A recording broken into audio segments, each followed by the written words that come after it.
So a buddy stops by, hey, let's have a beer in the garage, how you doing? Yeah. And the reality of it is their biggest problem that particular day was, the traffic or it rained out or it was too hot or it was too cold, right? I mean, they just don't, that's their big problem of the day. And the reality, when she was, especially once she entered hospice and all that, I mean, who wants to hear, how do you tell your buddy, oh, I haven't slept in 4 days, I'm up every hour changing bedding because the catheter leaked, or taking her to the bathroom is a 2-hour ordeal, or we live in a 3-level house and the shower's upstairs, so to bring her upstairs to give her a bath is a whole day. I mean, you got to plan for it. I mean, it takes all day. So how do you, normal people just don't understand how difficult that is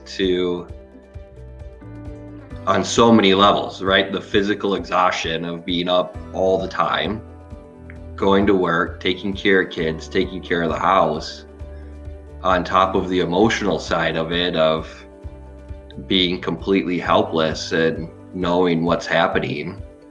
First things that happened to Sean was he did have a bone marrow transplant. And with that, I had to sign an actual contract, like a caregiving contract.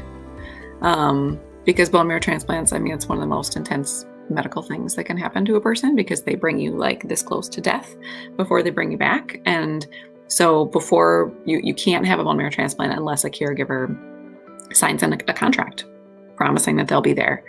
And so unlike other caregivers that I've met who sort of like don't consider them a caregiver or never really thought of themselves in that way, I think that part of my clarity came from like one of the first things that happened to me was like a social worker handed me a piece of paper that said, will you do this? At least said what your job was. It really did. And I mean, it said everything from like coming to appointments and taking care of his medical needs and his social and emotional needs, like all the things.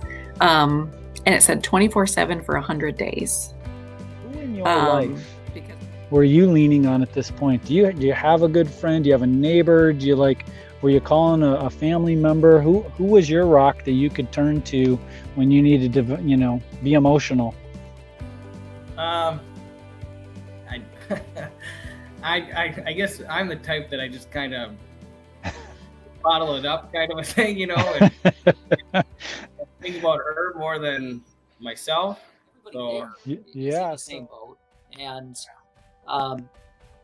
if anything, it was kind of an opportunity to be able to get some advice. So it's like, you really dig into, here's where I'm struggling right now. And, sometimes people will be able to give you a couple of tips. Sometimes people will be able to say, yeah, that sucks. It's a good thing you can get out to these every once in a while. And sometimes it's, it's just, they can actually come and help. So, it's being able to make those connections and figure some things out. We've seen so many people that are, they're moving, they've got something going on, they've got to get out to the hospital. Their significant other is going to be gone all weekend. We'd help with the kids, help with the lawn, help with the car, help with whatever. And I've never seen a time that somebody's asked for help and hasn't had volunteers immediately. So it's one of those things everybody always talks about, was fate. There's some divine intervention of how something came about. But here I am, checking Terry into one of her oncology appointments because she is, even too weak to sit in the wheelchair. We had to push her in to wait in line.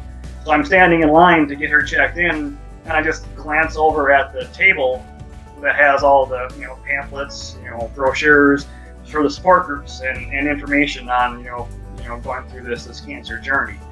And my eyes immediately went to Jack's Caregiver Coalition on the list. And it said a caregiver group for men, going through a loved one with cancer. And I probably walked by that table, 50 times before that time, never even noticed that there. And my eyes immediately went to that. So, in the age of smartphones now, we're waiting for Terry's appointment. I pull up my iPhone and I bring up, the web page and start reading about it. And, I know what to say. They have an event coming up in, a week or two, whatever it was. And that was that go-karting event that we first met at. And I went to that. I was fortunate enough that Terry was doing well that morning, so I was able to go to the event. And you talked earlier about sometimes it's hard for people to kind of understand the language of a medical diagnosis like this.